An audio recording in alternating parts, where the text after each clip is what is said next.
I've got to tell you about this cool show I discovered called Small Business Revolution Main Street.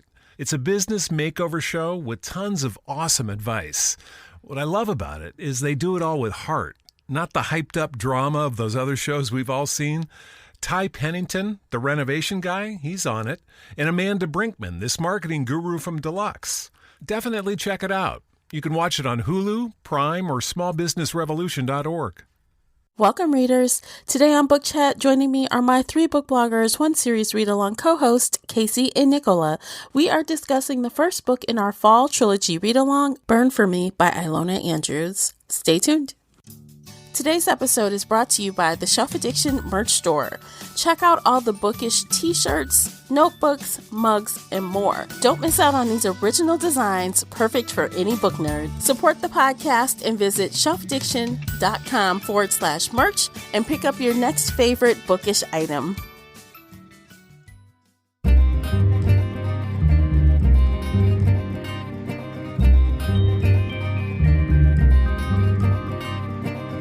Hey everyone, I am your host, Tamara Ford, and welcome to Book Chat here on the Shelf Addiction podcast. Join in the book discussion by finding me on Twitter as well as my co-host. Tweet at us using our special hashtag 3bloggers1series. That's using the numeric 3 and 1. Again, that's hashtag 3bloggers1series. If Twitter isn't your thing, no worries. You can join the Facebook group Shelf Addiction Official and talk about the series with us there, as well as other bookish topics. I hope to hear your thoughts on this book discussion. The links for everything I've mentioned are below in the show notes. If you enjoyed today's episode, please support the podcast by sharing it with one book nerd friend or on your favorite social media space. That will really help me out, and I appreciate you. Before we get started, I have to issue a spoiler warning. This is a roundtable book discussion, so nothing is off limits. You've been warned. We've got a fun hour ahead of us, so let's get started. Hey guys, welcome back. Today kicks off the first in the fall trilogy read-along discussion. I'm your host, Tamara, and as always, joining me are the three bloggers, one series read-along co-hosts, Casey and Nicola. Welcome, ladies. Hi. Hey. So before we dive into Burn For Me, I want to be sure to welcome everyone that's listening on the various podcast platforms, as well as our read-along buddies listening to this early inside the Shelf Addiction Facebook group. If you want to get in on this conversation, as well as chatting live with other readers, be sure to find us on Facebook. Right away. Find us right now. Stop what you're doing and go to Facebook. All right, we're going to get started. And first, Casey, would you mind running down the book and audiobook stats? Hey, so we're reading Burn For Me, the first book in the Hidden Legacy series by Ilona Andrews. The stats are 382 pages in the mass market book, or 406 pages on the ebook, and it's narrated by Renee Rodman, and it's 12 hours and 46 minutes long, unabridged. That went by real fast, but we'll get into that later. And so I know there's some of you guys that finished the book weeks ago, or you haven't even started yet. And for you, we do have a synopsis. So Nicola, would you mind giving us the synopsis? Sure thing. This is from the back of the book. So it's the publisher blurb says, one woman must place her trust in a seductive, dangerous man who sets off an even more dangerous desire. Nevada Baylor is faced with the most challenging case of her detective career, a suicide mission to bring in a suspect in a volatile situation. Nevada isn't sure she has the chops. Her quarry is a prime, the highest rank of magic user, who can set anyone and anything on fire. Then she's kidnapped by Connor Mad Rogan, a darkly tempting billionaire with equally devastating powers. Torn between wanting to run and wanting to surrender to their overwhelming attraction, Nevada must join forces with Rogan to stay alive. Rogan is after the same target, so he needs Nevada, but she's getting under his skin, making him care about someone other than himself for a change.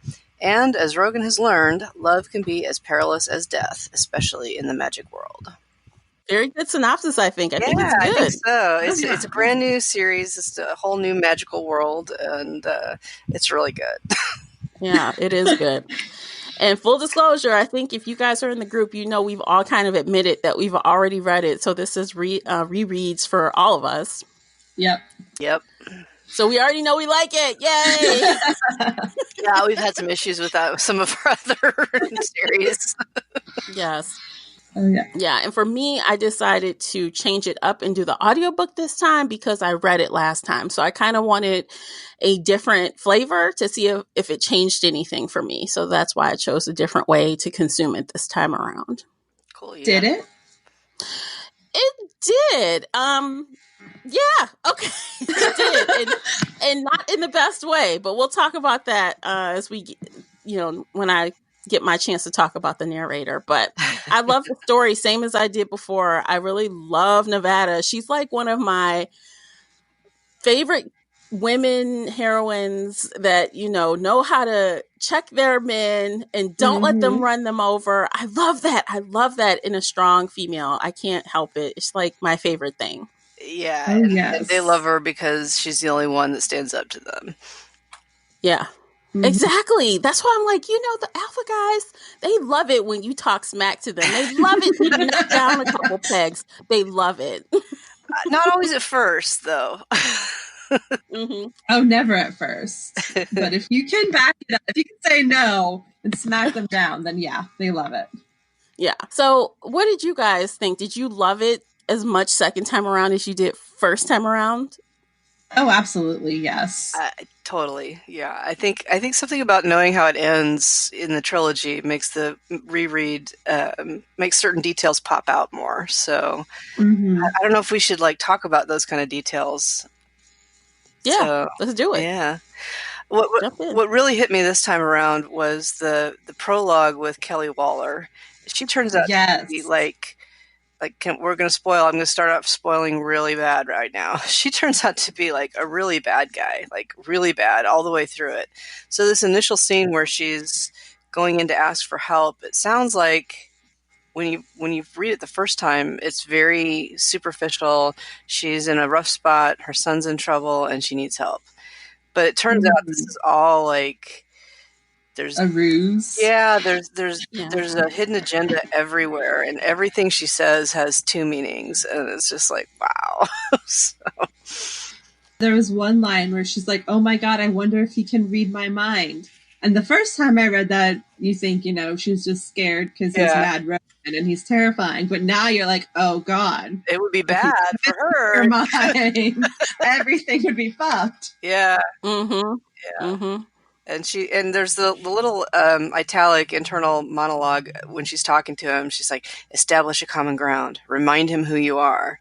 And then she says, where's the swing? She asks. It had been the favorite hangout of the Rogan kids. So she's very calculating in the way she approaches him. And partly because she's terrified, because with good reason. And that's what you think when you read it the first time. And the second time, or in my case, the third time through, it's like, oh... She's really, and I still don't know if her husband knew what she was up to. Yeah, I don't know, but I do agree with you because the first time through, I just thought, wow, she's thinking ahead because she knows she's going to have to convince him. Yeah. Yeah. Yep. And even on the second time at first, I'm like, well, yeah, he never really, those things came up before where he never helped his family that was, outcast. So yeah, she really had to throw everything up, up against the wall and try to get him to help. But then I'm like, oh no, she's so sleazy. No. In the epilogue, he says that he offered Gavin, his cousin, nephew, he offered Gavin a college fund, but she turned him down, and he always thought it was pride, but now he knows it's hatred. Right. Mm-hmm. And there was something else where, from his point of view, where he was like, oh, I did this thing, but now she really hates me, or there's something else in the epilogue. Yeah, and it sounds like Thomas didn't really know what was going on. It sounded like he was kind of a pawn. Had to be sedated, and it was awful. Oh, poor guy. Yeah. I mean, it's cutthroat. This book, all these different houses and how they go about, reaching, I guess, the highest level of power and holding on to it, the plotting, even with genetics. I mean, it's all cutthroat. It's do or die up in here. So if people stab you in the back, you shouldn't be surprised, I guess. Yeah. Nope. This is Alona Andrews, the team. It's their fourth world that they've built, right? There's Kate Daniels, and there's the Edge Chronicles, and there's the Innkeeper stuff, and it is so tight, man. They come in, and in the first chapter, you know about the magic, you know about the houses, you know about the rankings, the prime, and the and so forth, and you know that Nevada is hiding her power, but you don't know how crazy it is. I mean, if you're really analytical when you're reading it, which I'm not because I'm into the story, but on the third time I'm thinking about these things, right? And if you really think about it, it's not going to be a story about somebody with a minor power, right? Why would you read that? Exactly. So it shouldn't be such a surprise when you find out how deep her power goes, but it kind of is. It's like this revelation that unfolds, and it's like, wow, I love that. But you know what, though? The foreshadowing is there. Like, on the second time around, I'm like, that very first time where she, like, lost her shit and told, like, forced him to answer, did you send someone here to kill my grandmother? Da, da, da, da. And he looks at her like, how'd you do that? And she's like, what are you even talking about? And he's like, oh, my God, the irony of what's happening. It's like, oh... Yeah, lots of good foreshadowing as far as that's concerned. Agreed. I always chalk that up to the thing she had just implanted in her arm, like the first time I read it. Because she had just implanted the thing. Shocker. I can't remember. Shocker. Yeah, that. She just implanted that. So I always kind of assumed that was kind of amping her power in that moment. But, again, rereading it, knowing that, nope, the shocker just, shocks people. It doesn't do anything else. She has the power. She just doesn't want to acknowledge it. Yeah. Yeah, and I love, like, even later in the book when we finally, we have the showdown and she has to learn really quickly, like, he's like, how do you explain something to somebody that doesn't even know what the thing is I'm trying to explain? But, the active and passive magic, that whole explanation, I was like, wow, that was explained so well. Yes. It was so crystal clear. Like, I just love that.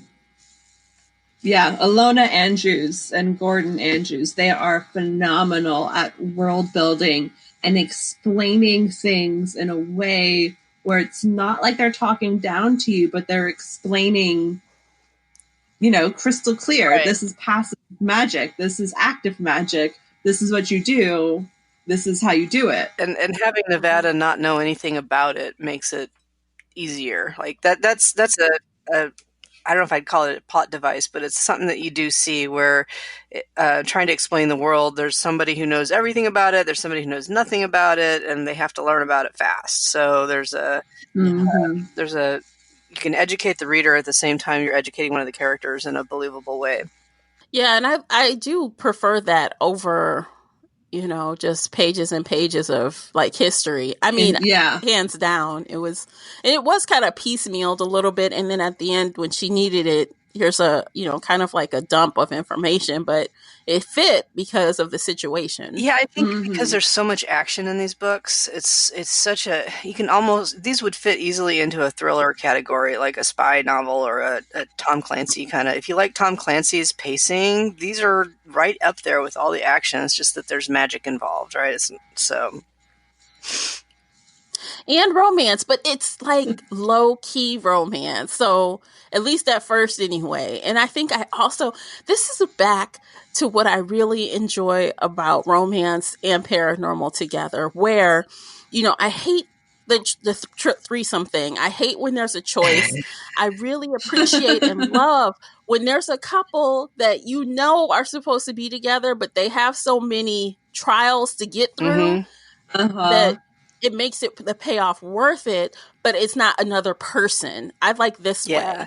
Yes. Yeah. Oh, yeah. And we should say that the romance really spans the trilogy in this case. So you're not going to get a totally resolved romance in this book. No.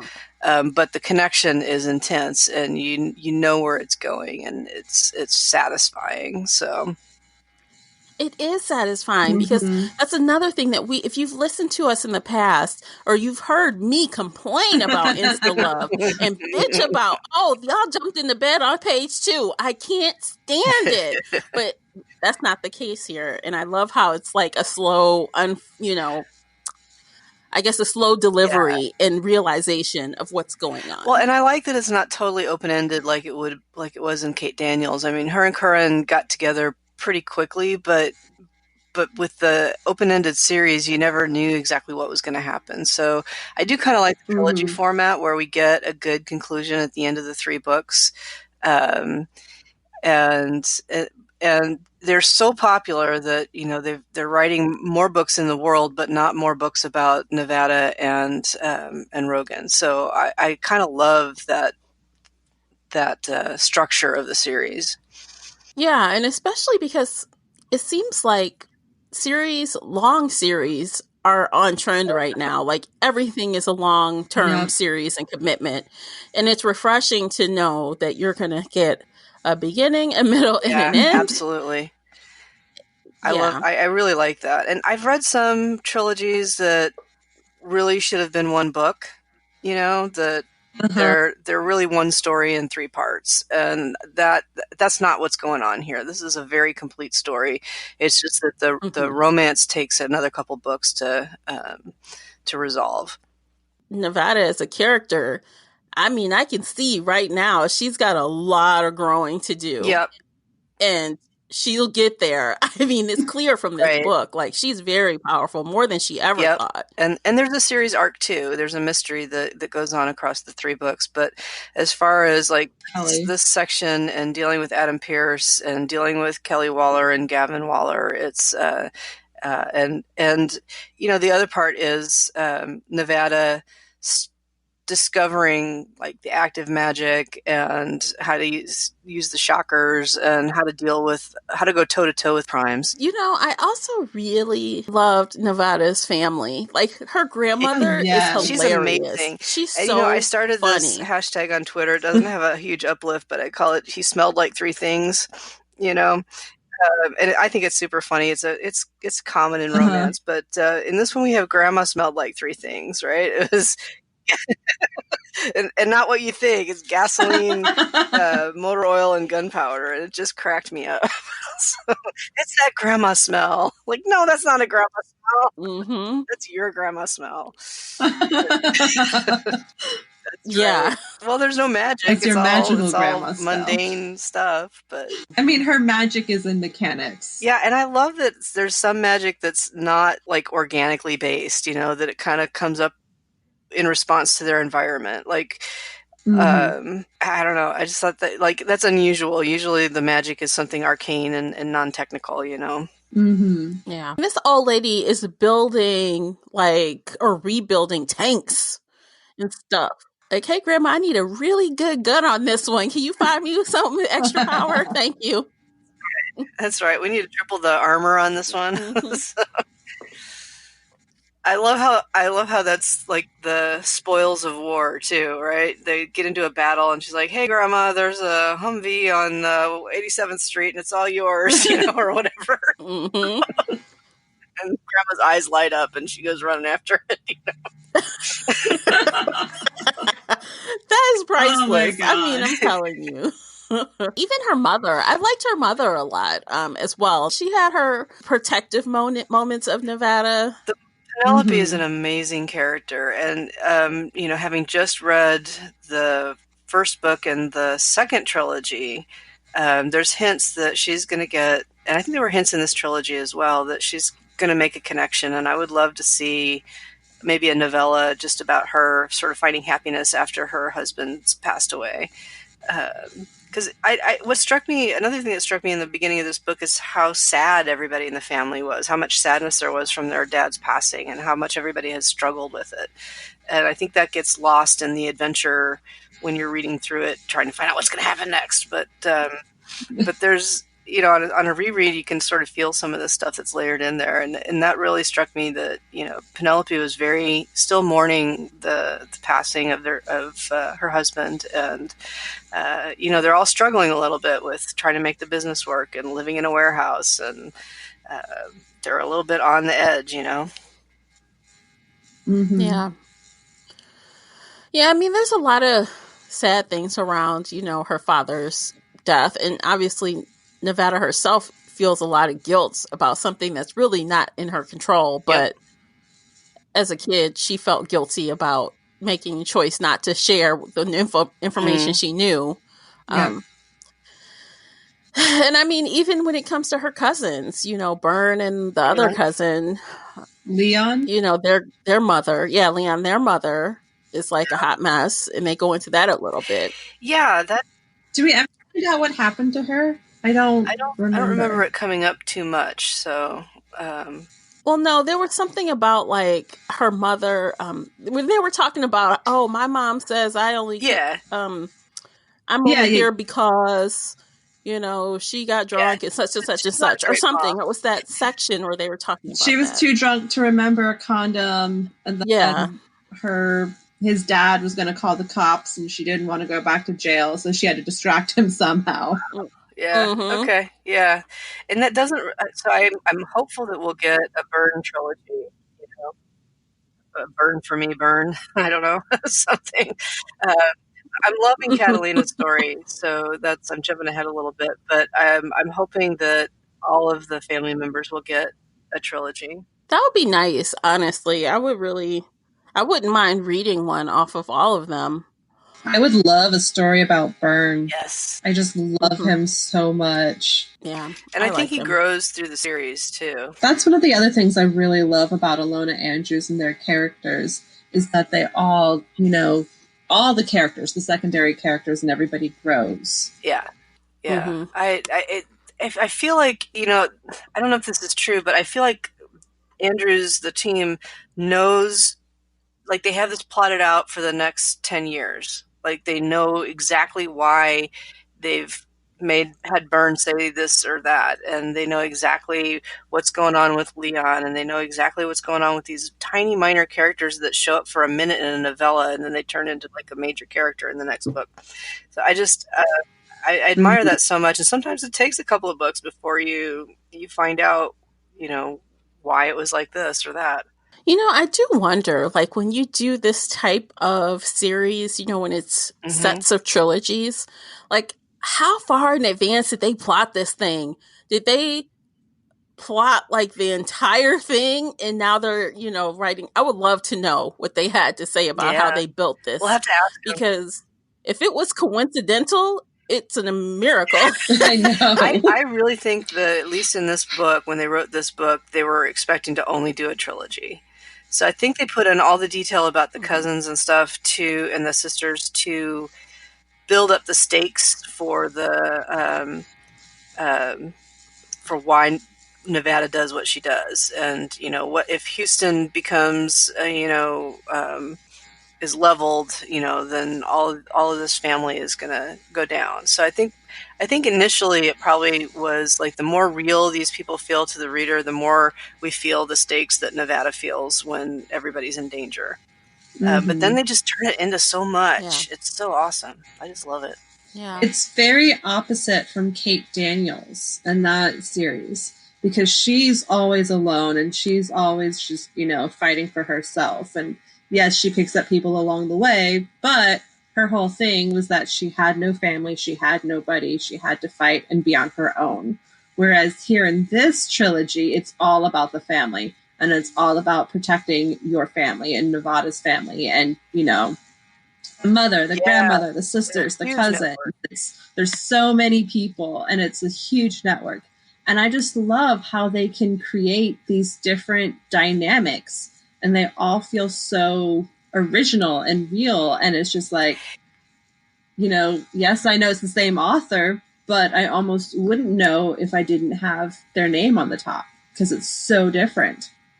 And I love authors who can do that, who don't rehash the same character, the same, dynamics with the families over and over and over again. Yeah. I'm glad you mentioned like that inherent like family protection, because it even comes out like in this book where Rogan is trying to find that trigger for Nevada. He's like, well, it's not anger, it's not fear, it's your protectiveness. You feel protective over your family. So she saw her cousin in trouble, and she just went off like, oh my God, this is what it is. Yeah, that was kind of horrifying. That was a real glimpse into Rogan's character too. That he's willing to endanger someone to get what he needs, and I don't say what he needs, but what the situation calls for, right? For the greater good. So it's a very military kind of trade-off. Does that make sense? Yes, but also Byrne said he volunteered to do it.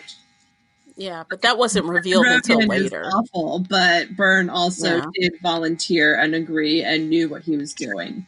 It wasn't like he was just plucked out and thrown onto the street. True. It still feels like it really shows Rogan's coldness.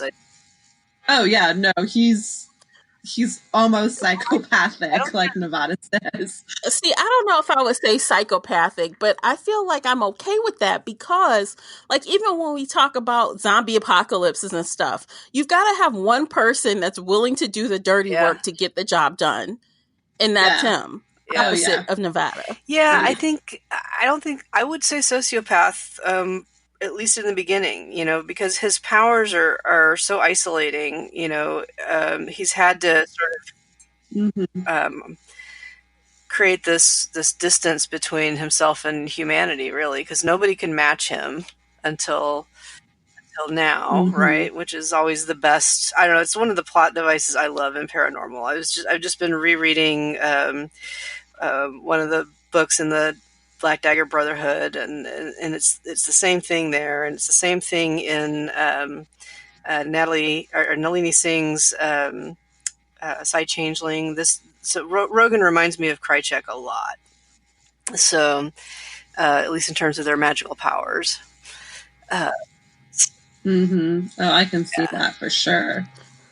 Yeah, I haven't read that, but to have a character that's so powerful that no one can beat him, he always wins. It's like he's developed, a cockiness and you can't touch me no matter what I do sense about things. So of course that's going to make you weird act differently. Well, and everybody always wants something from him. So people rarely, and everybody's terrified of him. So to find someone that's not scared of him, I think is a key. And when I say him, I mean any of these three characters that I'm talking about, Vicious or Krychek or Rogan. That's one of the key things that draws them to the heroine in the story. She's not terrified of me. She's smart. She's not dumb. She knows what I can do, but she's still going to poke me in the chest and yell at me, because she knows I'm not going to hurt her, because she knows that she sees that in me. She sees that tiny nugget of honor or whatever. Like in Nevada's case, I don't know if it was that she just knew he wouldn't hurt her. I just felt like she knew she didn't want to succumb to somebody who would kidnap her and chain her to the floor. So it's like, I'm going to go up against you. I don't care what comes out your mouth. You did this. Hello. He keeps reminding him. I agree. But, just like, she's kidnapped. Jane got kidnapped, and they're both really, really angry, and yet they have these feelings of attraction. So trying to fight that off, I don't know. It when it's done well, it's so good. It's been done very poorly many times, but when it's done well, it's really good. And I think it's that level of self-knowledge that the character has, where they're like, okay, this is sex and this is anger, and they're not the same, but they're kind of related. And I'm attracted, but I don't care. I'm so angry with him because he's a bad person. Look what he did. But then they start seeing the motivation, and they start understanding what's underneath, and they start coming around a little bit. So, which I'm torn on. Like, in one way, I understand exactly what you're saying. When it's done well and it makes sense, and the woman doesn't seem like she's just falling for anything, right? Yes, it feels okay, right? But then there's the opposite. There's the opposite of that when it's done poorly, and it's like, you're just going to run off with your kidnapper. Are you dumb? Yep. So yep. That redemption thing really has to be done right, and I don't know. When it's done right, I love it. But when you try to describe it to somebody, they're like, so he did what? And then now they're together. Why? I mean, because honestly, in the context of this It book, was. that was a bad situation. He chained her down, and she had to like fight him Yep. out of her mind, basically. More That was hints of not her good. power. Yeah, that was a Yeah. really interesting scene. And I think maybe that's why it takes them 3 books instead of 1 to end up together. Is because he's, Yeah. I don't know, because there's so much conflict there, and there's so much going on besides attraction. You know, he does have to grow and change, and you see the seeds of it now. Like, you know, the guy who kidnapped her is not the same guy who walks into the garage at the end and says, you know, I gave He kind of is, though. I mean, he kind of is. But he is, but he isn't, because I was just going to say that at the end, he's like, okay, you've had a week with your family, let's go. And she's like, excuse me? Yeah. Like, what? Like, in his brain, he's like, okay, I gave you what you wanted. I gave you that week. And she's like, no, the answer's still no. And he walks away. He doesn't kidnap her right then. I was a little worried he might. But he did threaten her. He said, oh, okay, we'll see how this goes. You'll want me at the end of this, and we'll revisit this conversation. So yeah, it's like, it's the seeds okay, of cocky growth. He's starting to change and get better, and it takes him 2 books to fully, you know, become the man who she can be like, okay, yes, now we can go off and travel the world together because you've changed. And again, that stems from his whole life and, you know, isolating himself from everybody and his potentially psychopathic, sociopathic, emotionless, whatever. Yep. I now pronounce you husband and wife. You may kiss the bride. Time to throw the birdseed. Watch out for the seagulls! Oh, my head! Are you okay? United Healthcare helps connect you to care whenever you need it. Like video chatting with a doctor right from your phone. So I don't need stitches? No, just put some antibiotic cream on it. Great, thank you, doctor. United Healthcare. Health plan benefits may vary. So what do you guys, I think we could do a compare and contrast with Adam and Rogan, right? And they're both these hugely powerful primes that Nevada can't really fight on her own. And they're both kind of sociopaths. They're both have uncertain motives. So what makes it okay with Rogan and it's so not okay with Adam? Well, my first initial response is Rogan's a man and Adam's a boy. Like that was just Adam's in his 20s. He still acts like a teenager. True. He still has that small boy mentality of just give it to me. I can do what I want. I can do whatever I want. Like, again, teenage boy. Whereas Rogan, he went into the military. He went to war. He's killed people, but he doesn't flaunt it the way that Adam does. Because Adam's like, oh, look, these are my badges of honor. Whereas Rogan is like, this is shit I had to do because this is my magic and I had to protect the rest of the country. Yeah. So he seems more mature. I don't think they're that different. I just think how they, like Casey, kind of like what you're saying, they project it differently, but at the root, they're kind of similar. Mm-hmm. Because, for example, I think of how even Rogan goes about finding his people, and Nevada kind of says this to him. Like, yeah, you seem like you're protecting your people, but really what it is you want to make sure you have your thumb on everybody and they won't betray you. So, you know, he does something nice, but it's like nice, nasty. I have a point. You know what I'm saying? Yeah. It's calculated, just like Adam is, but Adam he hasn't grown enough to do the same thing without all of the theatrics. Yeah. Oh, yeah. He's very nice and alluring and draws people in because they want to be part of his posse or whatever. But he's cruel to them in a way that Rogan hides that cruelty. Yeah, you know, I don't know. Yeah. Oh, yeah. If Rogan is cruel to, I was thinking we were talking about Kate Daniels' collected family. I think Rogan has a similar thing. He's collected people along the way, and the difference is that Rogan would die for his people. You know, so I don't know that I agree that it's completely. Well, okay, you feel that right now in this part of the story, book one. We're talking about book one. We're talking about book one here. All right, Don't jump ahead.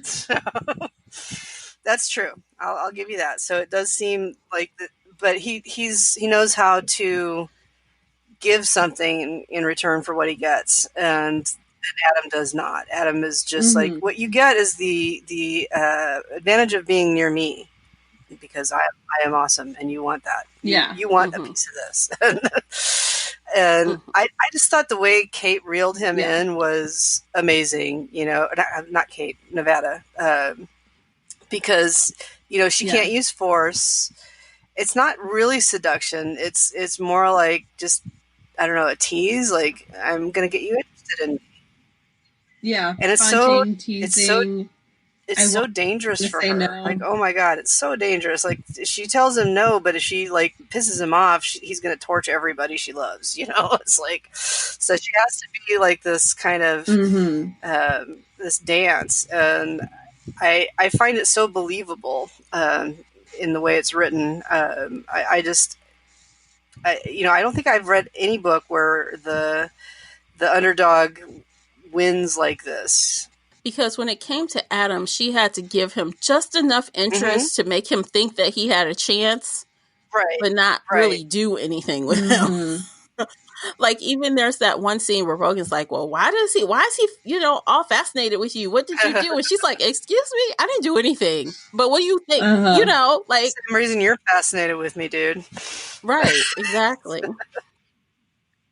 Like, it's a game, and it's a balancing act, and she did pull it off. One of the things I love about this series, and I want to say it's probably similar. It's similar for The Innkeeper, and it was similar, and probably for Kate Daniels too. But I have Casey talks about her editor brain that kicks on and kicks off. I have this engineering brain, right? Oh, yeah.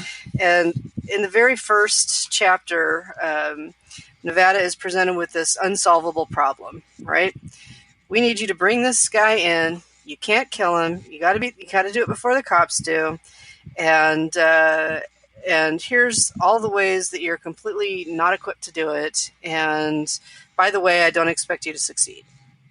So there's this like basically unsolvable problem. And so the engineering brain goes, okay, what do we do now? How do we get around this piece? How do we get around that piece? If we can't do it this way, what are the other ways we could do it? If we can't bring him in by force, we can't capture him. We can't. So he's going to have to come willingly. We'll have to talk him into that. How do we do that? What does he like? What does he hate? What's going to make him interested? I feel like a lot of these books have that kind of a problem-solving aspect to them that really draws me in personally. Oh yeah. And it really, again, from the editor brain, it hooks the readers. It's this unsolvable problem. And as a reader, you're like, well, what the fuck would I do? I have no idea. How is she going to do it? She has some magic, but it's not enough to really do anything. Because at this point, she doesn't believe she can actually do it. And so you're pulled into this suicide mission, and you see why she does what she does. It's because her family. It's because she doesn't feel like she has any choice. It's do this and save her family, and they'll get $1 million from her death and buy the company back for $1, and they'll be fine. Yeah. And that is another part of Nevada that I think we all really enjoyed. Not only is she brave, she's intelligent. Yes. She's very intelligent to sort this out. The truth-telling ability helps with that, right? She sees right through the bullshit no matter what. Yeah. I would love that. I mean, like, the way she's able to just casually talk, and it's a passive thing she's doing, and she's just like, lie, language is true. Lie. How interesting. Like, when she talks to Cornelia, it's like, oh, he's not lying. Oh, this is interesting. Yeah. I mean, because think about all the things that you might change in your own day-to-day life if you knew someone was lying to you or not. And I think right at the beginning, it doesn't come out till later. It doesn't come out explicitly till later when she says, I never tell a lie when I can tell the truth. I just stopped doing that. I don't remember the rationale for it, but it comes out and she tells somebody this. But right at the beginning where she's coming home to the family and she's all beat up from her bout with the cheating husband, and her mom says, what happened to you? And she says, well, I've already been checked out by the paramedics. And what did they tell you to do? They said I should go to the hospital. And did you do it? No. She doesn't occur to her to like fib a little bit. They said I was fine. She won't do that. Even when it would make life easier for her and not necessarily change the outcome that much, So I think there's a little, like, how many of us would have just said, they said I was fine, in that same position. Like you're going to tell your mom the truth no matter what. So I think you're right, Casey. It just changes the dynamic so much. The everybody lies thing. It's true. We all tell little fibs to make life easier for the people around us and for ourselves, Yeah. That's why, I always say someone that says they never lie is a liar, because you do. Even if it's like something teeny or something to save someone else's feelings. Oh, yeah, those shoes are cute. Lie. How you doing? I'm fine. Yeah. You know what I'm saying? I'm so stressed out and I got my back hurts and I got all these money issues in my back of my head and I'm not fine. But, for the purposes of this conversation, I'm fine. Everybody lies. Everybody. I think society would be a scary place if we didn't or couldn't. Yeah, think about do you guys ever watch The Good Doctor? No.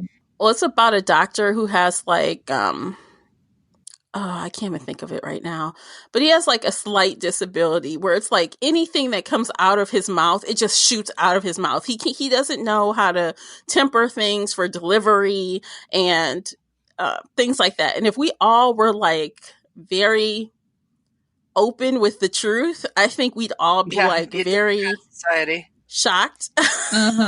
It would take us a while to acclimate to that kind of society where you just say really what's on your mind. You don't soften it or cushion it or lie about it. You just say whatever. It'd be a rough go of it for partly a while. A matter of what you're used to, I suppose. I think if the whole world were like that, then it wouldn't. But transitioning from the way we are to that way would be weird. Right. So we've kind of talked about Mad Rogan and his character, but we haven't said how we really feel about him. Like, do you want to run away to wherever in the world with him, or do you want to run away from him? At this point in time, I agree with Nevada. Run away. At this point in the game, it's like he's that guy. He's like the bad boy, right? He's sexy. Mm-hmm. Like she knows what he can do with his mind now, right? She's like, oh shit, that could be really dangerous. And I could become addicted. So I need to just stay away. I agree. Right there he's with so her. Powerful, and she doesn't know the extent of her powers really, and other than what he's told her, right? So in that way, she's still kind of beholden to him. Or what he's helped her figure out. So there's that attraction, which is which is not rational, right? I don't know if that happens in romance a lot. It's happened to me. I don't know if it happens to everybody, where you're like, I don't see any reason why I should be like this guy, but I kind of do, and then they just amplify that a ton in this kind of fiction, right? So, I think she feels like he's just too dangerous. She's very used to denying herself for the better good of her family she's used to being smart about things, right? What's the smart thing to do? The smart thing is to get as far away from this guy as possible. Cause look at him. He's scary, dangerous.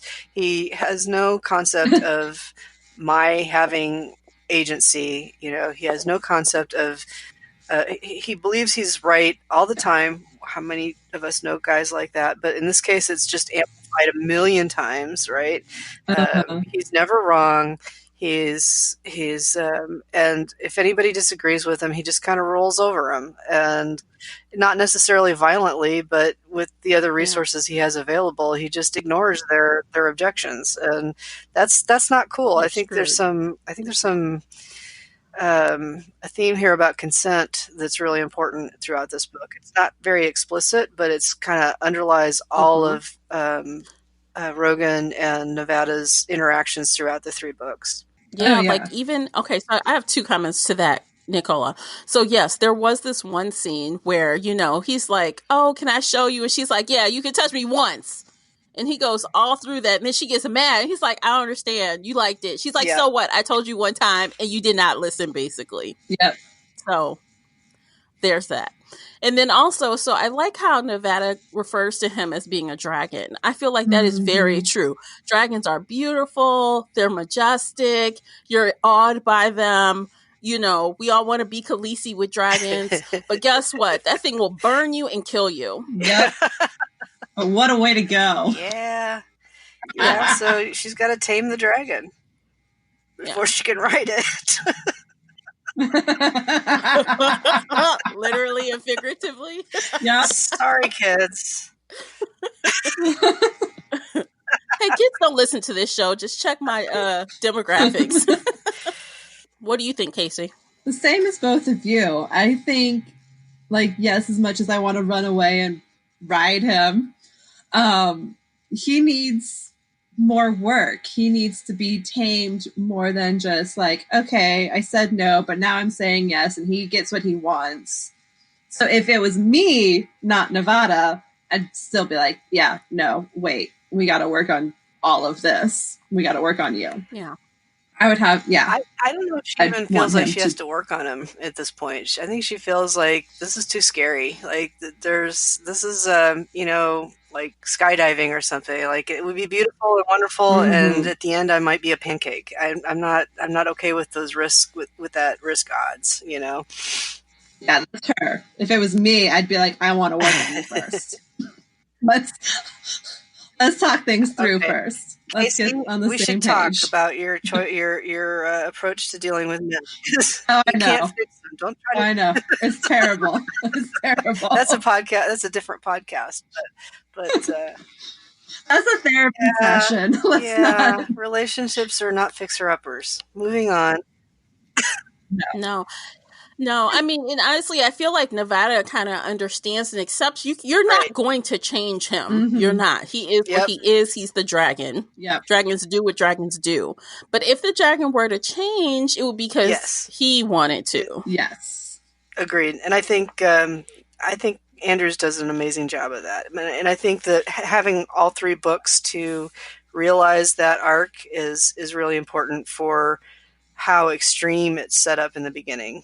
Yeah, I think also something I've really liked about this story, and even I think all of them do the same thing, is just the amount of humor along with action and suspense and romance. It's like balanced so well. Like I've laughed out loud with some of the shenanigans and some of the comments they flung at each other. I'm like, oh my God. Like, and for me to just laugh out loud, that takes a lot. I feel like. I agree. I mean, humor is always subjective, but I think, you know, if you've read Andrews before, you kind of know what you're in for. Nevada's not quite as dark of a character as Kate Daniels. She's definitely got a lot on her mind and got a lot on her shoulders, but she's not, you know, raised by psychopaths, you know. So, I really enjoyed all the dynamics between the family and Kate's Nevada's personality. And I think Nevada really carries this. Usually when I do my reviews, I'm like, well, I really love either the hero or the heroine. And some people will only read for a hero or only read for a heroine. And I think Nevada really carries this. She's the definite star of the show, and it's her strategies that win the day, and she needs Rogan to bring in Pierce, and he does, right? He's the way they defeat him in the end, but you know, it's 98% Nevada's strategy, and a little bit of Rogan helping out and giving resources to the plan. Yes. I mean, even she was the main person who brought out the information they needed to bring this thing to a close when they, she used the circle and she learned how to use her power in the circle to kind of get the information out of that guy. Which actually at the end of that scene was like this little banter that I just loved. It says, quote, so Rogan pulls her out of the circle and he says, speak to me. She says, I hate you. He says, okay, you're fine. All right. Yeah. And he's not even trying to be funny. He's just like, all right. Yeah. He's like, oh, she's all right. It's fine. Let's go. Shortly, right after that, they did something else that I really loved. Augustin was like, you can't, or he was telling Nevada that she couldn't go out with Rogan. He's like, you're a drained battery. You can't do anything. You need to stay here. And she was like, no, I'm going. He's like, well, what can you do? And Rogan turned around. He's like, she can shoot him in the head. And I was like, he loves her for everything she does. Like, it's not just her magic. He knows she can kill people. He knows she has a fantastic shot. And he wants her out there with him. And I was like, oh my God, yes. Yes, I love that. Do you want to talk for a minute about Augustine or Augustin? I'm not sure how you say it. I was thinking Augustine in my head. Boy, at the beginning, he was just I think it's the most evil. Like, I hated him more than I hated Pierce at the beginning. Oh, yeah. I just think he's the typical Prime, though. Like, he's looking out for his own self-interest. He's not a Prime, though, right? Everyone else. Sorry? Is he a Prime? I thought he was like the next level, not a noble, but the other one. What, significant? Yeah. I thought he was like just below Prime and working for the other Primes, but not quite there himself. I thought he was a Prime for two reasons. One, like Nevada was talking about how perfect he looked, and he's smart enough to know just to leave one imperfection. And then, like, at that point, I believe she was kind of talking about him being like of a high house or whatever. And then later, when Rogan calls him pancakes. Yes. Yeah. Okay. So they were together in whatever training or schooling that was. So I think he's a Prime. I think he's a Prime because he's the head of the household, and you have to have Primes to be a house. Yeah. Although I don't know. He worked for House Pierce. So I thought he was lesser because he's working for this other house. I think it's not as big of a... I mean, and maybe it wasn't really clear at this point in the story that you have to be a Prime to be the head of a household. But the different houses have different levels of influence and power, but I think to be a house, you still have to have a certain number of Primes. Okay. Right? You do, but that's revealed later.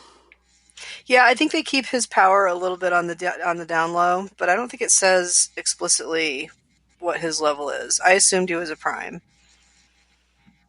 At least by the end of the book, I was assuming that. If I were to think about it, I don't know if I thought about it that much at the beginning, but yeah, I mean, you kind of think of illusionist as maybe not that. It's not a combat power, you know. It's maybe not as. It's. Nope, it says right here on page 32. Augustin Montgomery was a Prime.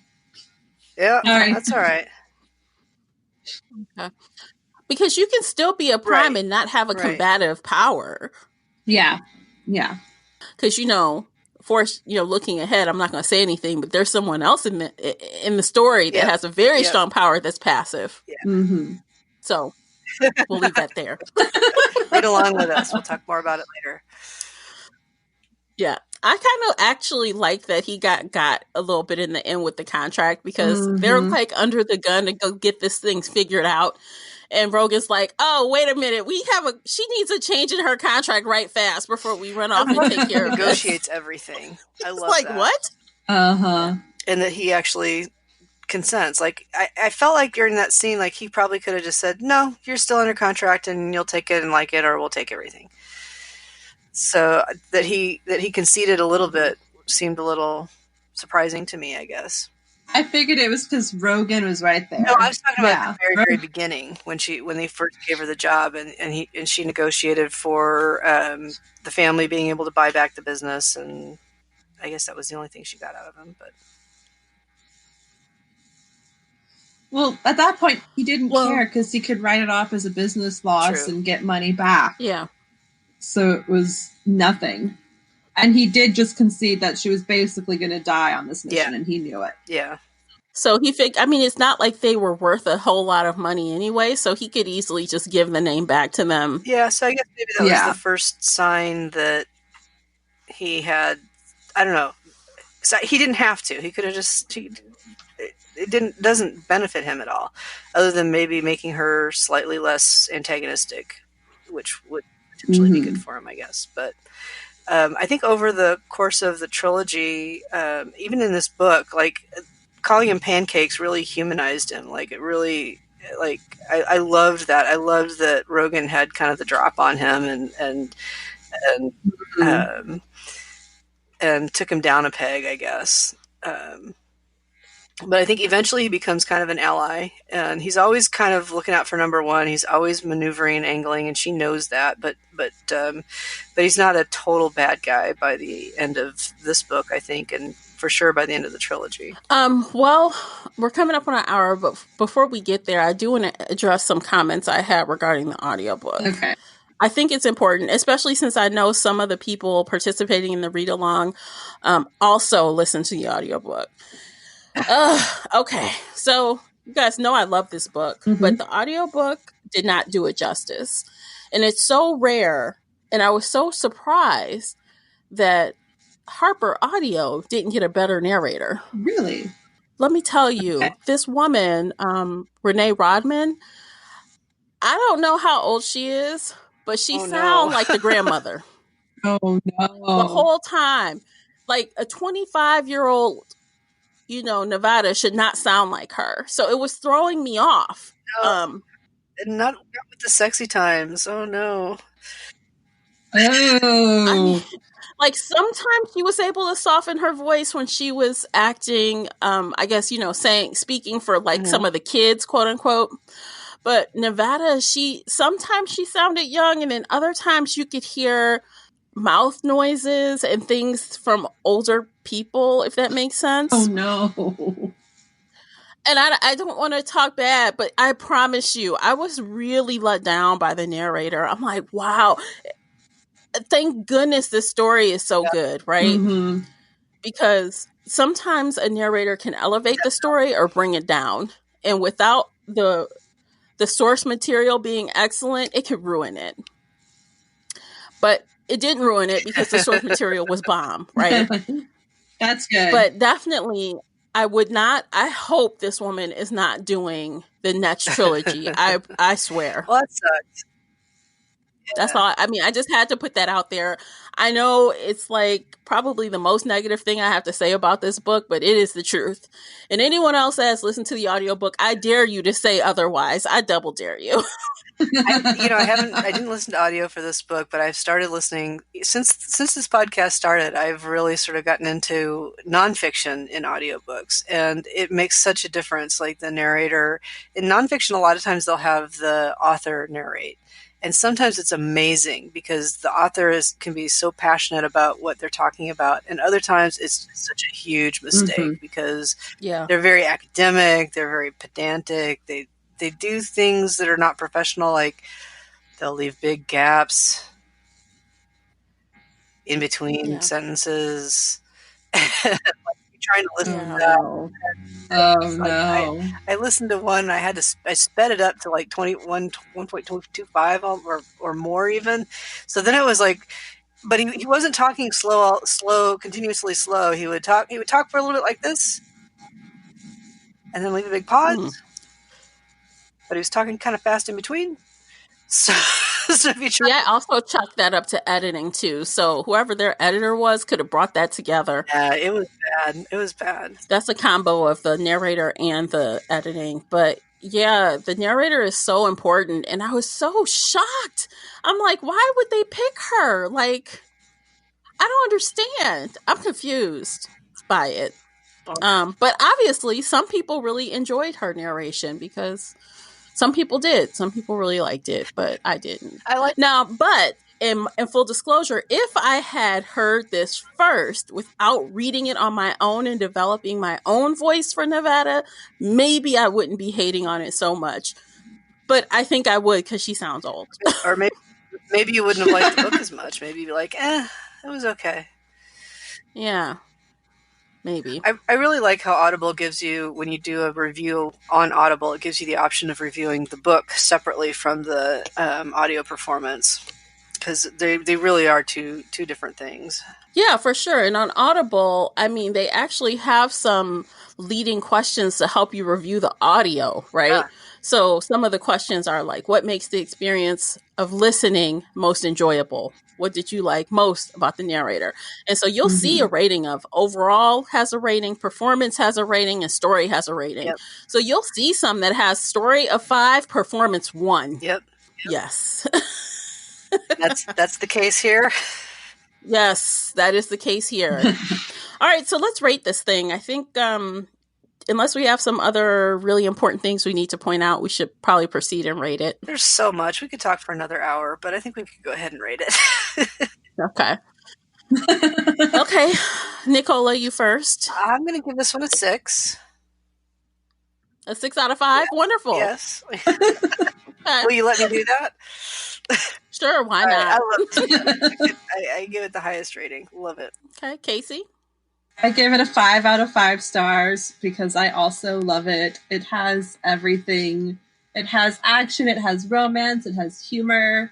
This is the kind of book that I want to give my clients to be like, read this and learn how to write this way. Like, look at how they weave the info dumping in, where it's not, just 3 chapters of information, but they teach it to you in a way that makes sense. And I want to be like, and then look at the character development. It doesn't all have to happen in one book. It can happen in 3 books, but you have the seeds here. So yes, this book is perfect. I love everything about it. 5 out of 5 stars. Okay. I too gave it a 5 out of 5 for the story. And I mean, honestly, I found this cover art really cheesy. So definitely don't judge the book by its cover. Yeah. Because I don't know. The insides is amazing. I don't know what it is about that model, but that is not Mad Rogan. No, not at all. So 5 on the story. And again, I hate to do it, but the audiobook performance is more like a 1. So I definitely recommend that you pick the book up and you read it. Don't bother with the audiobook. Okay. Yeah. All right. So you guys come back next month. Let's carry on in this read along in November and read White Hot. Join the Facebook group and we can talk about it there as well. And that's it for today. Do you guys have anything else? Nope. Happy reading, everybody. Until next time, take care and happy reading. Bye-bye, everybody. Bye. Bye. If you enjoyed today's book chat episode and would like to show your support, there are a few things you can do. Head on over to Apple Podcast and leave a positive 5-star review. You can follow me on Twitter at Shelf Addiction. Most importantly, you can share this podcast with friends and family that enjoy all things bookish, including author interviews. Thank you for listening, and until next time, happy reading.